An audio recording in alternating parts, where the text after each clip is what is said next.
શ્રી સ્વામિનારાયણ વિજય તીર્થરામ વરતાલ 18માં સ્વયં શ્રીમુખે કહેલા વચન પ્રમાણે સર્વેના આચાર્ય, સર્વેના ગુરુ, સર્વેના ઉપદ્રષ્ટા અને સર્વેના ઈષ્ટદેવ તથા શિક્ષાપત્રીના શ્લોક 62 પ્રમાણે સેવા કરવા યોગ્ય શ્રી કૃષ્ણ કહેતા સર્વ અવતારના અવતારી અને સર્વોપરી એવા પૂર્ણ પુરુષોત્તમ શ્રી સ્વામિનારાયણ ભગવાનને અનંત કોટી પ્રદક્ષિણાઓ તથા અનંત કોટી સાષ્ટાંગ દંડવત પ્રણામ સાથે આવા સમર્થ ભગવાનને હૃદયપૂર્વક પ્રાર્થના, હે પ્રભુ,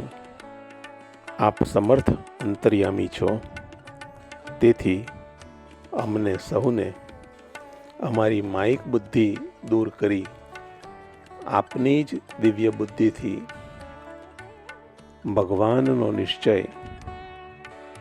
ભગવાનથી જ થાય તે હેતુથી આમ સહુ ઉપર કૃપા કરીને હે મહાપ્રભુજી, આપ અમને સર્વને ગઢડાના અંતિમનું પ્રકરણ 2 તેનું ગૂઢતમ રહસ્ય સમજાવવા કૃપા કરશોજી. ગઢડા અંતિમ 2માં ભગવાન શ્રી સ્વામિનારાયણ કહે છે કે સર્વ સાધનનું ફળરૂપ તો આ સત્સંગ છે. તે શ્રી કૃષ્ણ ભગવાને પણ ઉદ્ધવ પ્રત્યે એકાદશ સ્કંદમાં કહ્યું છે, જે અષ્ટાંગ યોગ તથા સાંખ્ય વિચાર તથા શાસ્ત્ર પઠન તથા તપ, ત્યાગ, યજ્ઞ અને વ્રત આદિકે કરીને હું તેવો વશ થતો નથી જેવો સત્સંગે કરીને વશ થાઉં છું. શ્રીમદ ભાગવતમાં આ શ્લોક સ્કંદ નંબર 11 અધ્યાય નંબર 12 શ્લોક નંબર 1 અને 2માં શ્રી કૃષ્ણ ભગવાને ઉદ્ધવજીને કહ્યો છે. વળી શ્રી કૃષ્ણ ભગવાને ઉદ્ધવજીને બદ્રિકાશ્રમમાં જવાનું જે કહ્યું તે ભાગવતમાં સ્કંદ 3 અધ્યાય 4 શ્લોક 4 તેમાં કહ્યું છે. એ જ અધ્યાયના શ્લોક નંબર 21 અને 22માં ઉદ્ધવજી કહે છે કે હું ભગવાનનું પ્રિય ક્ષેત્ર જે બદ્રિકાશ્રમ છે કે જ્યાં શ્રી નર અને નારાયણ દેવ બંને ઋષિઓ આ લોક ઉપર અનુગ્રહ કરવાને અર્થે કઠિન તપસ્યા કરે છે, ત્યાં હું જઈ રહ્યો છું. આથી કદાચ કોઈને એમ થાય કે શ્રી કૃષ્ણ ઉદ્ધવજીને ગોલોકમાં નહીં લઈ જતા બદ્રિકાશ્રમમાં તપ કરવાનું સૂચન કરે છે, પરંતુ આવી ભ્રમણા ન થાય તેથી શ્રી કૃષ્ણ ઉદ્ધવજીને કહે છે, જે ઉપરના શ્લોકમાં કહ્યું કે હે પ્રિય ઉદ્ધવ, તમે એમ ન સમજતા કે બદ્રિકાશ્રમમાં નરનારાયણ ઋષિ સાથે તપ કરવા જશો એટલે તમારા તપથી હું અતિ પ્રસન્ન થઈ તમને વશ થઈ જઈશ, પરંતુ હું તો તપ, ત્યાગ, વ્રત, વેદ, યમ, નિયમ, યજ્ઞ વગેરેથી એવો પ્રસન્ન નથી થતો જેવો સત્સંગે કરીને પ્રસન્ન થઉં છું અને વશ થઈ જાઉં છું. તું સમજ કે બલિરાજાએ જે યજ્ઞ કરેલો અને વામન ભગવાને ત્રિલોકી આપી દીધેલી એવી ભારે ભારે દાન દક્ષિણા આપી હોવા છતાં બલિરાજા અને પ્રહલાદજી જેવા તેમના દાદા પણ આજે માયાથી પાર થઈ શક્યા નથી અને તેઓ અષ્ટાવરણમાં માયાના સુતલ લોક નામના દેશમાં પ્રહલાદજી સાથે છે. ત્યારે આ વાત શ્રીમદ ભાગવતમાં સ્કંદ 8 અધ્યાય 23 શ્લોક 9 અને 10માં કહેલી છે. કહેતા ભગવાન કહે છે કે હું તપ, ત્યાગ, શાસ્ત્ર પઠન વગેરે સાધનો એ સત્સંગથી ગૌણ છે. સત્સંગથી તપ, ત્યાગ, વ્રત, વેદ પઠન, યમ નિયમ આ બધા સત્સંગ કરતા ગૌણ છે અને સત્સંગ પ્રધાન છે. ભાગવતના આ શ્લોકને શ્રી સ્વામિનારાયણ ભગવાને અંતિમના 2માં પ્રસાદીનો કર્યો છે. આવી જ વાતને ભગવાને ગઢડાના મધ્યના 8, ગઢડાના મધ્યના 45, ગઢડાના મધ્યના 47માં પણ કરી છે, જ્યાં આગળ ભગવાને વ્રત અને તપનો ખૂબ જ મહિમા કયો છે. પરંતુ ગઢડાના અંતિમના 2માં આ બધા તપ અને વ્રત વગેરેને ગૌણ કરી અને આ સત્સંગને પ્રધાન કયો છે એવી વાત કહી છે. તો ભગવાનની કૃપાથી આપણે આ વિરોધાભાસ સમજવો જ રહ્યો. તથા ગઢડાના અંતિમના 2માં આ સત્સંગ એટલે શું, જેમ ગઢડાના અંતિમ 2માં કહું કે આ સત્સંગ એવું લખ્યું છે તેનો અર્થ શું થાય, તેમજ સર્વે સાધનનું ફળ આ સત્સંગ છે એમ કહ્યું તો એ સાધનનું ફળ શું છે, આની વ્યાખ્યાઓ, આની સમજણ ગઢડા અંતિમ 2માં ભગવાને વિસ્તારથી સમજાવી છે, જે સમજવી જ રહી, જેનું મનન કરવું જ રહ્યું. ગઢડાના અંતિમના 2માં આ બધાની વ્યાખ્યા ભગવાને વિસ્તારથી સમજાવી છે અને કચ્છ દેશના સદા સ્વતઃ સિદ્ધ ઉત્કૃષ્ટ નિત્ય પ્રગટ સદા દિવ્ય સત્પુરુષ શ્રી અબજી બાપાશ્રીએ કૃપા કરીને ગઢડા અંતિમ 2ના રહસ્ય બાબત 2 તથા ઉત્તર 5માં અતિ ચોખવટ કરી સમજાવી છે અને આપણા સૌ પર બહુ મોટો ઉપકાર કર્યો છે. તેથી સૌ પ્રથમ આપણે ગઢડા મધ્ય 8 શું કહે છે તે જોઈએ.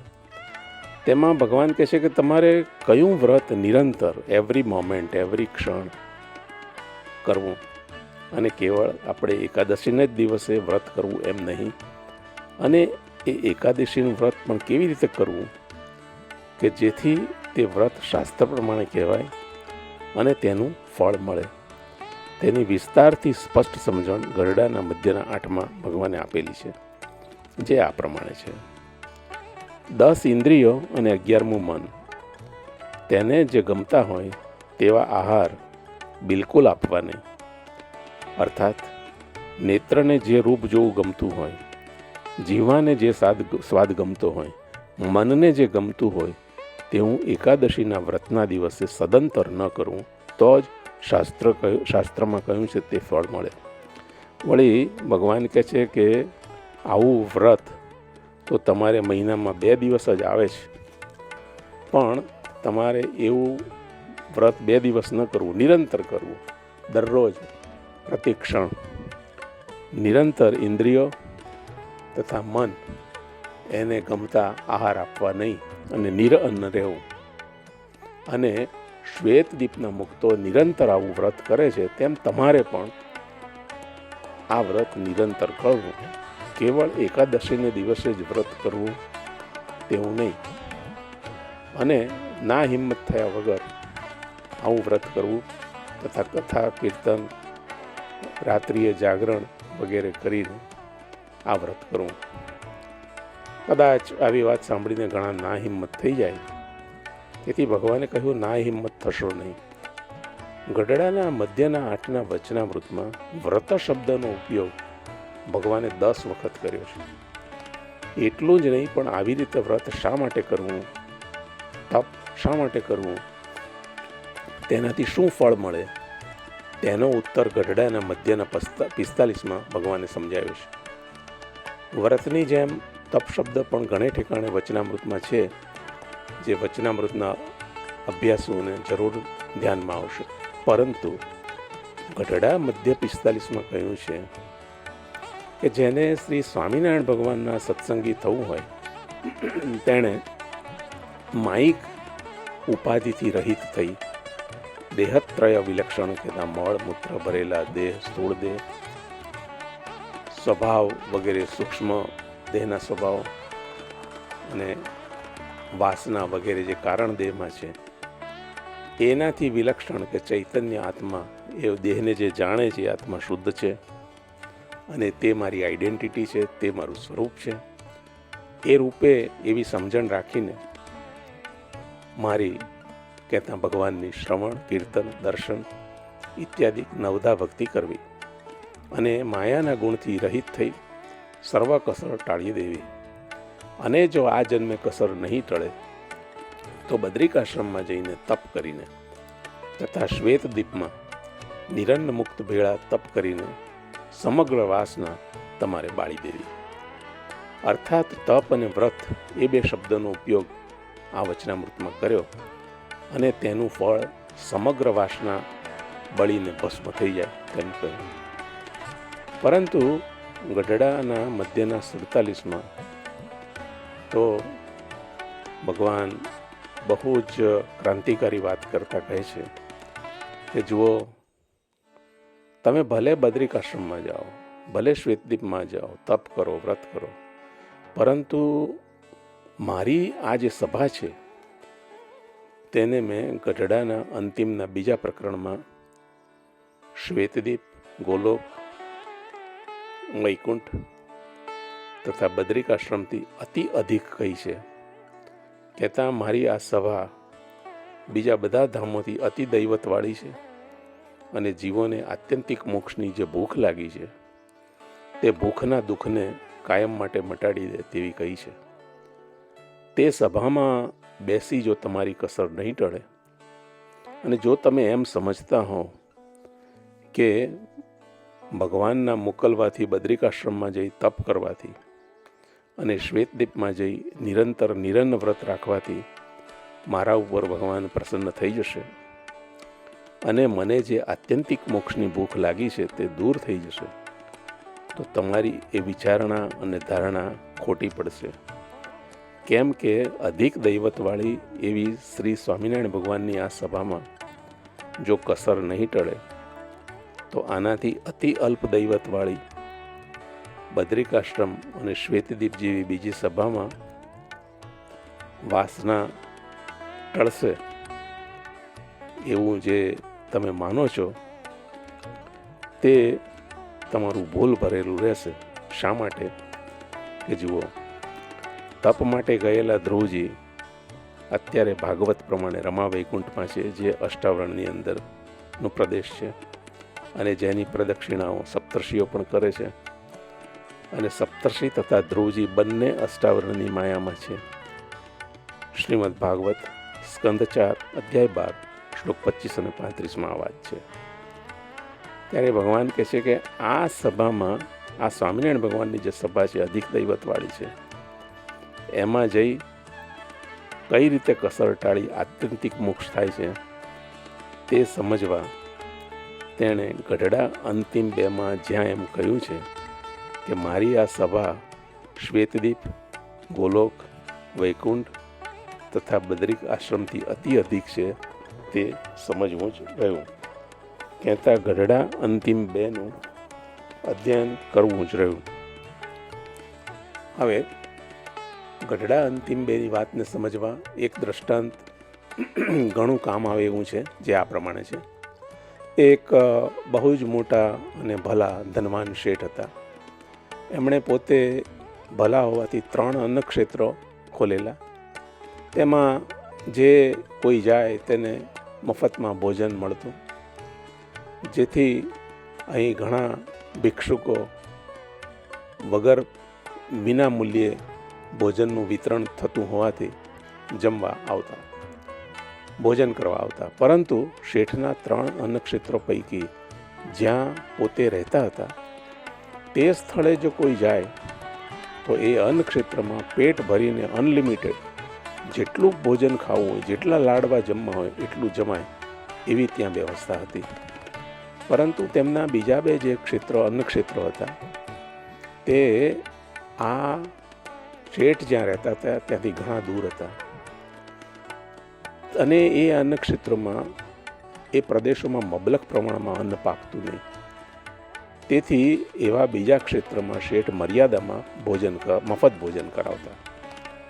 પરંતુ તે કેવું હતું તો એ બીજા અન્નક્ષેત્રમાં દરેકને મહત્તમ 10 લાડવા મળે અને ત્રીજા અન્નક્ષેત્રમાં કેવળ શુદ્ધ હવા અને શુદ્ધ પ્રાણથી ચલાવી લેવું પડતું. હવે એક ભિક્ષુકને 100 લાડવાથી પણ અધિક ભૂખ લાગેલી. તેથી જ્યારે તેને ખબર પડી કે શેઠે આવું અન્નક્ષેત્ર ખોલ્યું છે તો ત્યાં એ ભિક્ષુક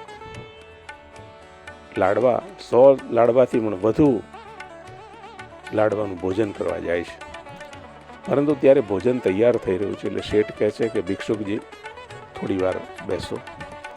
પણ ભિક્ષુકને રાહ જોવાય તેમ નહોતું. એને એમ થયું કે આવી રીતે તો કોઈ, મને તો 100 લાડવા જેટલી ભૂખ લાગી છે, કેટલાય ભિક્ષુકો અહીં બેઠા છે, એના પછી મારો નંબર આવશે અને કોણ જાણે મને મળશે કે નહીં. એટલે એણે ભિક્ષુકે શેઠને કહ્યું કે મને તો બહુ ભૂખ લાગી છે, તો હું શું કરું? ત્યારે શેઠે કહ્યું કે મારા બીજા અન્નક્ષેત્રો ચાલે છે, ત્યાં જાઓ. બદ્રિકાશ્રમ નામના ક્ષેત્રમાં તમને 10 લાડવાથી અધિક નહીં મળે અને શ્વેતદીપ નામના ક્ષેત્રમાં ત્યાં મબલક શુદ્ધ હવા પાણી છે. તેથી પ્રાણાયામથી ભોજનની વ્યવસ્થા તમારી થઈ જશે. હવે સૌથી અધિક જેમ કે 100 લાડવા ખાવાની ભૂખ લાગી હોય તે બીજા અન્નક્ષેત્રમાં જાય તો 10 જ લાડવા ખાવા મળે. ત્યાં તો શુદ્ધ હવાથી જ ચલાવી લેવું પડે. તે જ પ્રમાણે શ્રી સ્વામિનારાયણ ભગવાનની સભા છે, જ્યાં સર્વસમર્થ દાતા એવા ભગવાન રૂપી સર્વોપરી ધનિક માલિક પ્રત્યક્ષ વિરાજે છે. ત્યાં જાય તો અમર્યાદિત લાડવા ખાવા મળે. પણ બીજે બદ્રિકાશ્રમ અને શ્વેતદીપમાં જાય તો માત્ર 10 લાડવા, તે શુદ્ધ, ક્યાં તો શુદ્ધ હવાથી ચલાવી લેવું પડે. પરંતુ પેલા ભિક્ષુકને તો 100 લાડવા ખાવાની ભૂખ લાગેલી. તેથી બીજા અન્નક્ષેત્રમાં જાય તો પણ ભૂખનું દુઃખ મટે નહીં. કહેતા ભગવાન કહે છે કે અમારી આ સભામાં જીવાત્માને અનંત જન્મોથી, અનંત યુગોથી આત્યંતિક મોક્ષની ભૂખ લાગેલી છે. પણ આ સભા એવી છે કે ત્યાં એનું એ દુઃખ સર્વદા આસાનીથી મટી જાય છે. અને બીજા જે અમારા અન્નક્ષેત્રો છે, બીજા ક્ષેત્ર છે, જ્યાં એ કેવા છે, બદ્રિકાશ્રમને શ્વેતદીપ જેવા, કે જ્યાં તેને લાગેલી આત્યંતિક મોક્ષની ભૂખ એને મટતી નથી. તેથી તેને જે અમર્યાદિત ભગવાનનું દિવ્ય સુખ ભોગવવાની ભૂખ લાગી છે તે બીજા ધામરૂપી અન્નક્ષેત્રોમાં ક્યાંથી મટશે? આ જ વાતને શ્રી ગોપાનંદ સ્વામીએ તેમની વાતોમાં બહુ સુંદર રીતે સમજાવેલું છે કે બદ્રિકાશ્રમમાં તપ કરવા જઈએ તો સ્થૂળ દેહના ભાવ ટળે છે. સ્થૂળ દેહના ભાવ કહેતા હું સ્ત્રી છું, હું પુરુષ છું વગેરે. અને શ્વેતદીપમાં તપ અને નિરંજન વ્રત રાખવાથી સૂક્ષ્મ દેહના ભાવ ટળે છે. ગઢડાના પ્રથમના 18માં અબજી બાપાશ્રીએ કૃપા કરીને બાબત 1માં આનું રહસ્ય સમજાવ્યું છે કે જો ઇન્દ્રિયોના આહાર શુદ્ધ કરીએ તો અંતઃકરણ શુદ્ધ થાય છે. અને જો અંતઃકરણ શુદ્ધ થાય છે તો તેને ભગવાનની અખંડ સ્મૃતિ રહે છે. પરંતુ કારણ શરીરના ભાવ તો ગોપાળાનંદ સ્વામી એમની વાતોમાં લખ્યું છે કે દ્રષ્ટા એવો જે જીવ દેહને જે જાણે છે, દ્રષ્ટા એવો જે જીવ, તેને વિશે શ્રી સ્વામિનારાયણ ભગવાનનું ધ્યાન કરીએ તો જ કારણ શરીરના ભાવ ટળે છે. અબજી બાપાશ્રીએ રહસ્યાર્થમાં અમદાવાદ 1ના ઉત્તર 1માં સ્પષ્ટ કહ્યું છે કે વાસનાલિંગ દેહથી જુદો પડીને દેહત્રય વિલક્ષણ, મળમૂત્ર ભરેલા દેહ એ હું નથી, એને જાણનાર આત્મા છું, એવા શુદ્ધ આત્મારૂપ થઈને મહારાજની મૂર્તિને ધારે તો મૂર્તિ જેવી છે તેવી દેખે, ત્યારે કારણ શરીર નાશ પામે છે. હવે મૂર્તિ જેવી છે તેવી દેખે તો ક્યારે દેખે?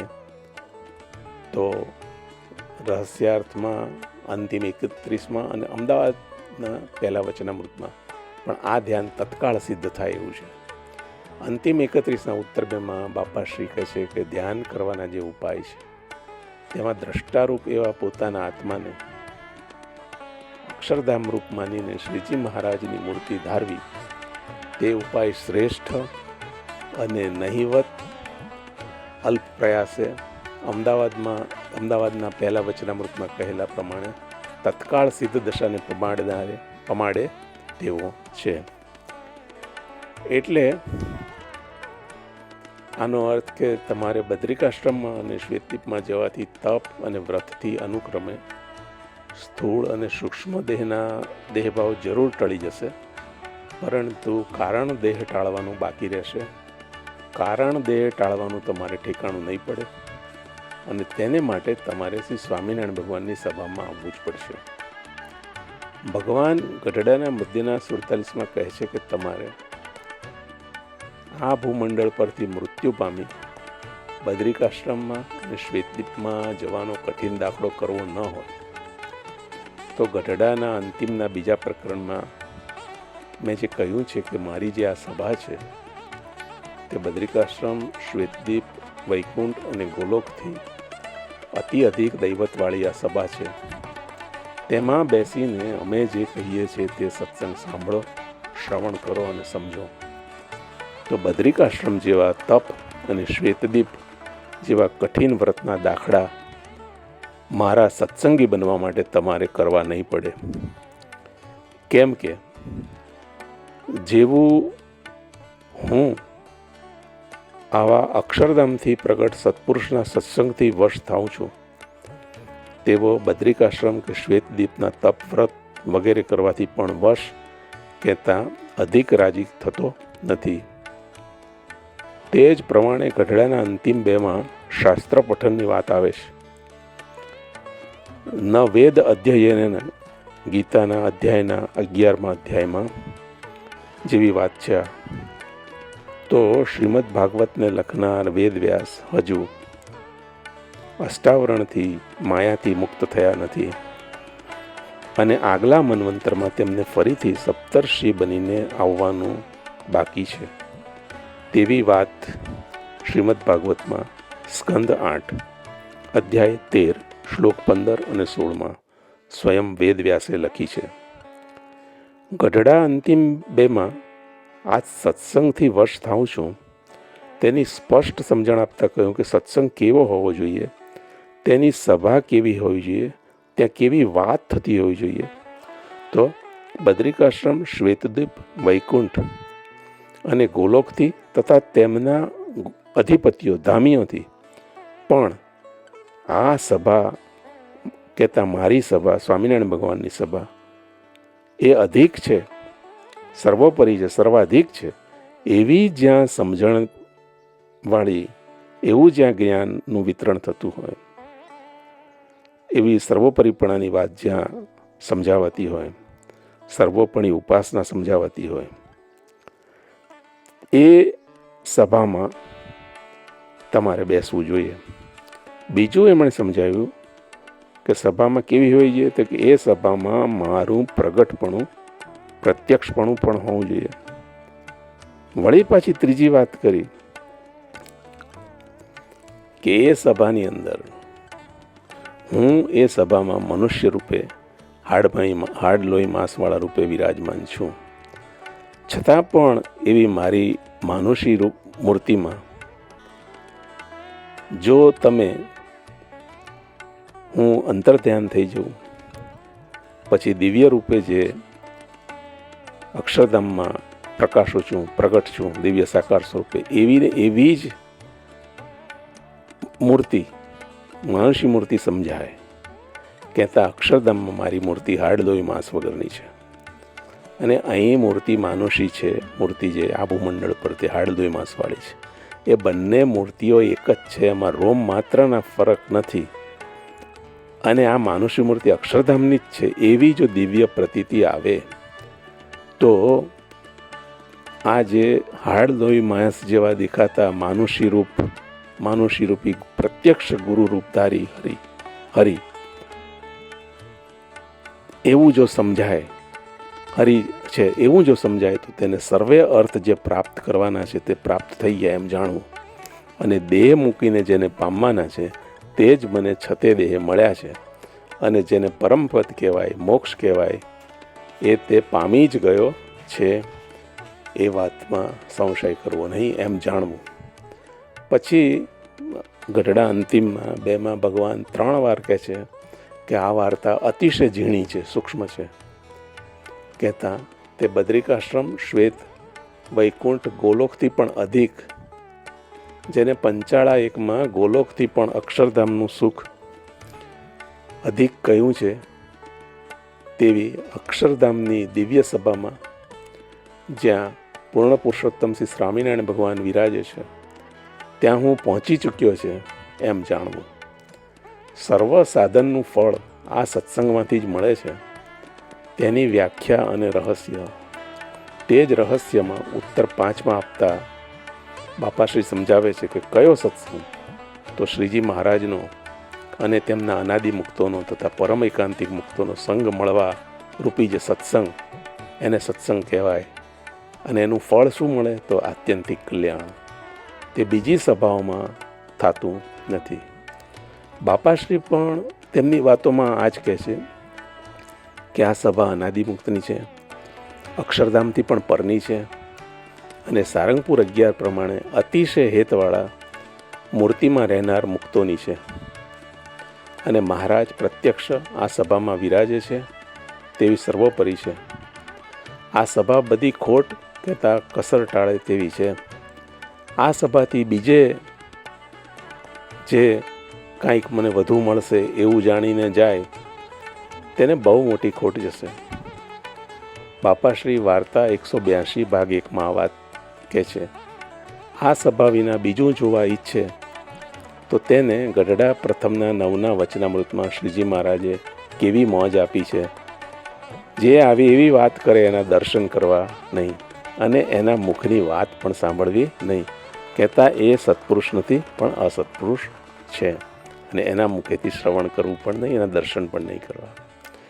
અને આવા મહારાજની અને આવા અનાદિમુક્તની સભાના જોગમાં જે આવે અને જો દુખ્યો રહે, આ વાત સમજે નહીં તો દુખ્યો રહે, તો એને બીજે સુખ્યા થવાનું ક્યાં ઠેકાણું પડશે? આ સભા અક્ષરધામની છે, તેથી પર મૂર્તિમાં રહેનારની અનાદિમુક્તની સભા છે, અને શ્રીજી મહારાજ વિરાજમાન છે. એવી આ સભાને જાણે તો એ દિવ્ય થઈ જાય છે. ગઢડાના મધ્યના 67માં પણ ભગવાન કહે છે જેવા અમને જાણશો તેવા થશો. ત્યારે ભગવાન કહે છે ત્યારે અબજી બાપા કહે છે કે જો અમે ખોટું કહેતા હઈશું તો તેનો જોખો એટલે કે ગુનો અમને છે, પણ જે સાચું માનશે તેને બહુ લાભ મળશે, બહુ લાભ મળશે. બાપાશ્રીએ આવી દિવ્ય સભાને તેમની વાતમાં અક્ષરધામનો દરવાજો કહ્યો છે. વ્રત અને તપ માટે શ્રીજી મહારાજે ગઢડાના પ્રથમના 40માં અતિ સ્પષ્ટ સમજાવ્યું છે કે 2 પ્રકારની વાસના છે, એક શુભ વાસના અને એક અશુભ વાસના. અશુભ વાસના તો કઈ કે અપવિત્ર દેહભાવ ટાળી દેવો, પંચ વિષયોનો જે રાગ છે એ ટાળી દેવો, માયાના રાગ ટાળી દેવા. તો આ બધા રાગ ટળી જાય તો અશુભ વાસના ટળી જાય. અને શ્રીજી મહારાજને કેવા જાણવા?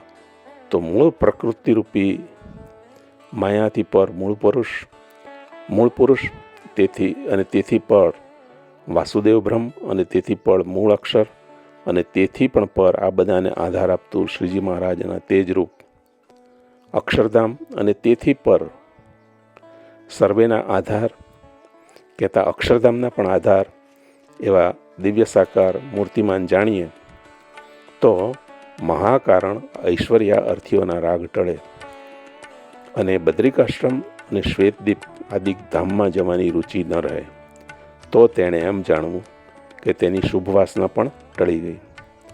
આથી જ ગઢડાના પ્રથમના 40માં ભગવાન કહે છે જે મુક્તોને એમ છે કે હું સુખદેવજી જેવો થઉં, અથવા નરનારાયણના આશ્રમમાં જઈ મુનિ ભેળો રહી તપ કરું, અથવા શ્વેતદીપમાં જઈ શ્વેતમુક્ત જેવો થાઉં, એવી રીતનો જેને વિકલ્પ રહેતો હોય તેને સવિકલ્પ સમાધિવાળો, શુભ વાસનાવાળો કહેવાય. પણ એ શુભ વાસનાથી રહિત શુદ્ધ નિર્વાસનિક નથી થયો એમ જાણવું. અને એવા મુક્તને કસર ટાળવા શ્રીજી મહારાજ જ્યારે પ્રગટ થાય ત્યારે બધા ધામોના મુક્ત કસર ટાળવા શ્રીજી મહારાજની સભામાં આવે છે. જે સભાને ગઢડા અંતિમ બેમાં કહ્યું આ સભામાં આવે છે કે જેનાથી કસર ટળે છે. ત્યારે આ સભામાં શ્રીજી મહારાજની સભામાં આવવું પડે ત્યારે આ કસર ટળી જાય. આ વાત ગઢડાના પ્રથમના 78ના બાબત 11માં ભગવાને આ પ્રમાણે કરી છે કે આ ભગવાન અને આ સંત તે સર્વે વૈકુંઠ, ગોલોક અને બ્રહ્મપુર તેના નિવાસી છે.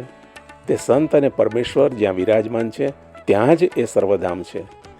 વ્રત, તપ, યજ્ઞો વડે, વેદ અધ્યયન, દાન વડે, ઉગ્ર ક્રિયાઓ કે ઉગ્ર તપ વડે ભગવાનનો સાક્ષાત્કાર થઈ શકતો નથી. તેવી વાત શ્રી કૃષ્ણ ભગવાને ગીતા અધ્યાય 11 શ્લોક 48 અને 53માં પણ કરી છે. માટે શ્રીજી મહારાજે ગઢડાના અંતિમના બીજામાં કહ્યું છે કે આવી વાત જેને સમજાતી નથી કે તમારું માયા, પુરુષ, બ્રહ્મ, અક્ષરથી પર એવું સર્વોપરીપણું અને રોમ માત્રના ફરક વગર અક્ષરધામની જ મૂર્તિ રૂપે વિરાજમાન છું તેવું નથી સમજાતું, તેને અતિશય મંદબુદ્ધિવાળો જાણવો. વળી ભગવાનની આવી અક્ષરધામની દિવ્ય સભામાં અહીં બેસે તેનામાં ઘણું દૈવત હોય છે.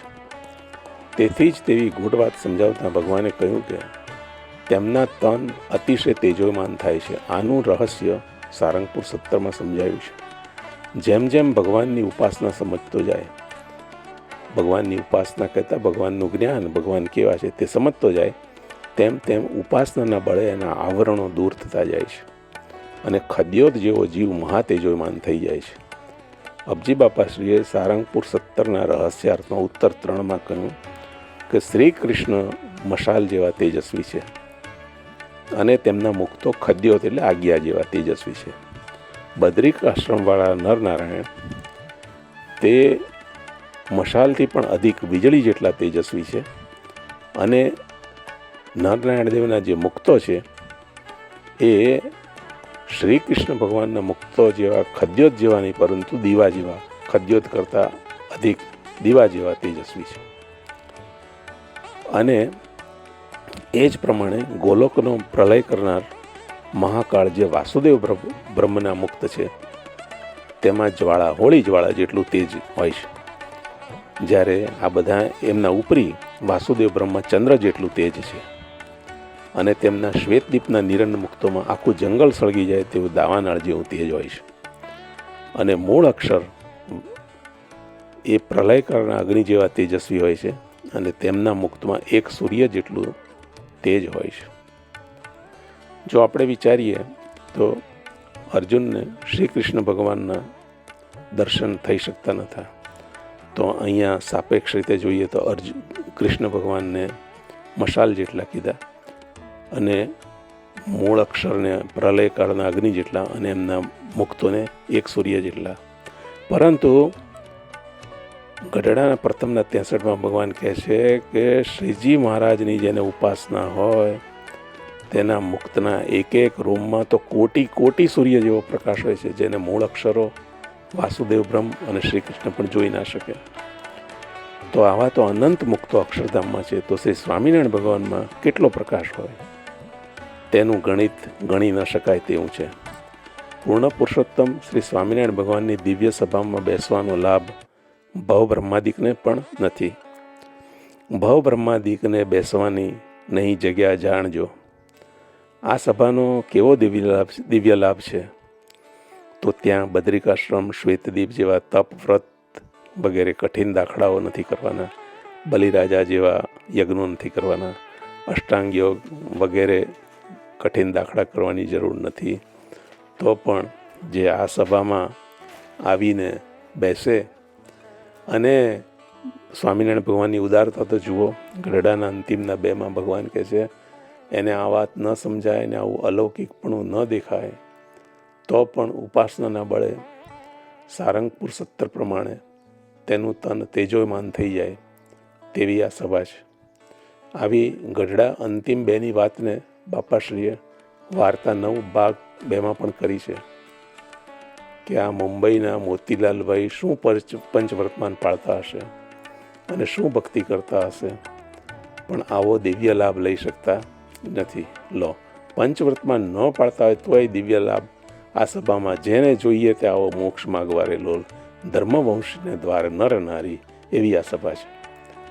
વળી આવા ભગવાનની સભામાં આજે આપણને એમ થાય કે આપણે બેસવું છે, તો હવે તો ક્યાંથી બેસાય? કારણ કે પૂર્વે મહારાજમાં ગઢપુરમાં, શ્રીનગરમાં, વડતાલમાં, પંચાળા, સારંગપુર, લોયા, કારિયાણી વગેરે ભૂતકાળમાં આ સભાઓ થતી. બાપાશ્રી હતા ત્યારે બળદિયા, મૂળી બધે આવી સભાઓ થતી. તો અત્યારે આપણે આવી સભામાં બેસવું હોય તો કેવી રીતે બેસાય?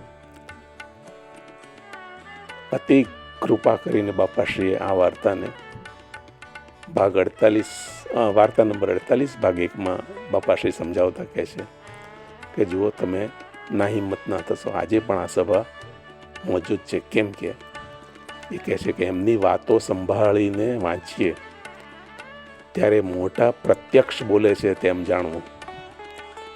તે જ પ્રમાણે વાર્તા 51 ભાગ 1માં બાપાશ્રી કહે છે, જ્યારે મહારાજની સર્વોપરીપણા જેવી વાતો જે સભામાં થતી હોય કે જ્યાં આવી કથા થતી હોય ત્યારે મહારાજ અને મુક્ત બંને આવીને વિરાજમાન થાય છે અને બહુ રાજી થાય છે. પરંતુ મહારાજ વિના બીજા પ્રસંગો આવે તો બહુ કુરાજી થાય છે. તેથી આજે પણ શ્રીજી મહારાજ અને બાપાશ્રી પ્રત્યક્ષ પ્રગટ રહીને રોમ માત્રના ફરક વગરની અક્ષરધામની સભા કરે છે. વળી વાર્તા 54 ભાગ 1માં બાપાશ્રી કહે છે કે દાદા ખાચરને ભગવાને વચન આપેલું કે હું અંતર્ધ્યાન થયો નથી, અમે મરીએ એવા નથી. 4 સ્વરૂપે કહેતા શ્રી હરિકૃષ્ણ મહારાજની પ્રતિમા સ્વરૂપ, શ્રી ઘનશ્યામ મહારાજ પ્રતિમા સ્વરૂપ, પ્રગટ શાસ્ત્ર શ્રી વચનામૃતમ, રહસ્ય બાપાની વાતો જેવા પ્રગટ શાસ્ત્ર, અનાદિમુક્તો, આજ્ઞા પાળતા આચાર્યો, તેના રૂપે સત્સંગમાં અમે સાક્ષાત વિરાજમાન રહીએ છીએ. એટલે આજે પણ આ સ્વરૂપે વિરાજમાન છે. અને જ્યાં આવી વાતો થતી હોય ત્યાં મહારાજ અને અનાદિમુક્ત આવીને વિરાજમાન થઈ જાય એવી વાતોમાં આપણે જવું કે જ્યાં મહારાજનું જ મુખ્યપણું હોય. ત્યારે ભગવાન કહે છે આવા સત્પુરુષને ઓળખી અને સત્શાસ્ત્રનું શ્રવણ કરવું. જ્યાં મહારાજનું સર્વોપરીપણની વાતો થતી હોય તેવું શ્રવણ કરવું, એટલે એને નિશ્ચય માનવું કે આ અક્ષરધામનો મુક્ત છે. પણ બીજા અસત્પુરુષ થકી કદી શ્રવણ કરવું નહીં. તે લોયા 11માં પણ કહ્યું છે અને અમદાવાદ 4માં પણ કહ્યું છે કે પરબ્રહ્મ મૂર્તિ ભવિષ્યમાં પણ વિચરવાની છે અને પુરુષોત્તમ પણ સદાય પ્રગટ રહેવાનું છે.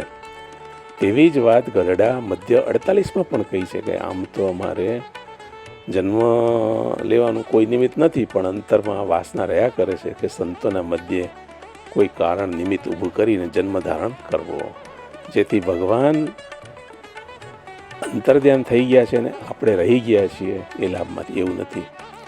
જેથી આપણે આવા સત્પુરુષ આજે હોય તેમને ઓળખી કાઢી તેમની પાસેથી તેમનો સમાગમ કરી, શ્રવણ કરી પરમપદની પ્રાપ્તિ કરી લેવી જોઈએ.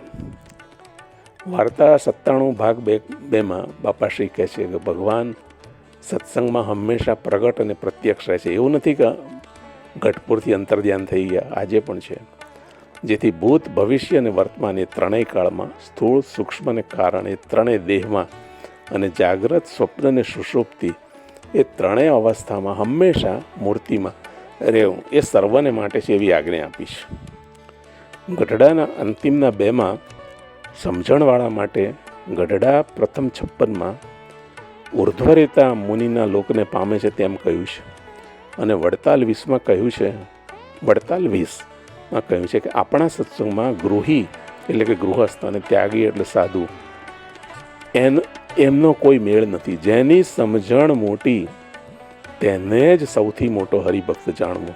સૌથી મોટી સમજણ ગઢડાના અંતિમ 2માં ભગવાને સમજાવી છે. એમ ભગવાને કહ્યું છે. સમાપ્તિ કરતાં પહેલાં ગઢડાના અંતિમના બીજામાં ભગવાન આવા સત્સંગે કરીને વશ થાય છે.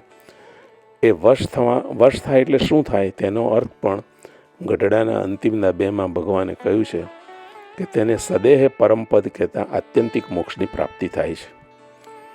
તે બાપાશ્રીએ કૃપા કરી ઉત્તર 5માં આ વાત સમજાવી છે. અંતમાં ભગવાનને વિનમ્ર પ્રાર્થના કે હે પ્રભુ, હે મહાપ્રભુજી, આપ જ આપની દિવ્ય બુદ્ધિ દ્વારા ગઢડા પ્રથમ 51માં કયા પ્રમાણેનો ભગવાનનો નિશ્ચય ભગવાનથી જ થાય તેવો નિશ્ચય અમને કૃપા કરીને કરાવજો અને અમારો આત્યંતિક મોક્ષ કરજો. આ સાથે ભગવાન શ્રી સ્વામિનારાયણને તથા તેમના સહુ મુક્તો ભક્તો સમગ્ર સત્સંગને બધાઈને અનંત કોટી સાષ્ટાંગ દંડવત સહ ભગવાનના દાસાનુદાસ સેવક બાલકિરણના હૃદયપૂર્વક પ્રણામ. સ્વતઃ સિદ્ધ શ્રી સહજાનંદ સ્વામિનારાયણ ભગવાનની જય. સદા પ્રત્યક્ષ પ્રગટ વૃષપુર નિવાસી નિત્ય મુક્ત સર્વોત્ર કૃષ્ઠ દિવ્ય પરબ્રહ્મમૂર્તિને સર્વોચ્ચ શ્રી સ્વામિનારાયણ ભગવાનનું દિવ્ય જ્ઞાન પ્રદાન કરનાર, ભગવાનનો નિશ્ચય ભગવાન વતે જ કરાવનાર શ્રી અબજી બાપા શ્રી જય. જય શ્રી સ્વામિનારાયણ. જય ભગવાન.